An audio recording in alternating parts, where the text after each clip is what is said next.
And we are certainly seeing Saudi Arabia play a much bigger role, not just regionally, but I think internationally on the international negotiation, mediation stage as well. Time magazine this week, an interesting article saying this visit really proves that Saudi Arabia is now too powerful to ignore. But I want to dig a little bit deeper on the defence package. There's one detail in particular that stood out. There were several mentions of the F-35 fighter jets in particular. Now, President Trump didn't mince his words. He said the aircraft will be delivered to Saudi Arabia.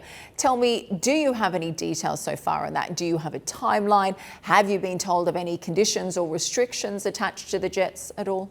Right. So we typically don't speak about the specifics of, defense agreements and defense packages or, particular defensive platforms. What I can tell you is that obviously, and as I already mentioned, the this is an ongoing conversation that we're having with the administration. We are continuing to have it. We will make sure that that our needs are met. And again, as I said earlier, we have really no higher priority than making sure our people are safe and our borders are secure. We will make sure that we are in possession of the most advanced weapons to meet our security and national security needs.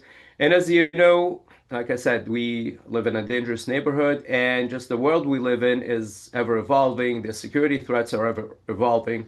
The United States happens to be our primary partner when it comes to security and military cooperation, and so this is an ongoing conversation, and it's been going on for decades, and it's been mutually beneficial. And like I said, Okay, I think the and United States really. even if you can't go through the details, though, do you have a timeline on this? Because if it does go ahead, it would be hugely, I think, not only successful, but really have a big impact in the region. I believe that Israel is the only other country to receive these jets so far. So Saudi Arabia would be the second country in the region. Do you have an idea on that timeline?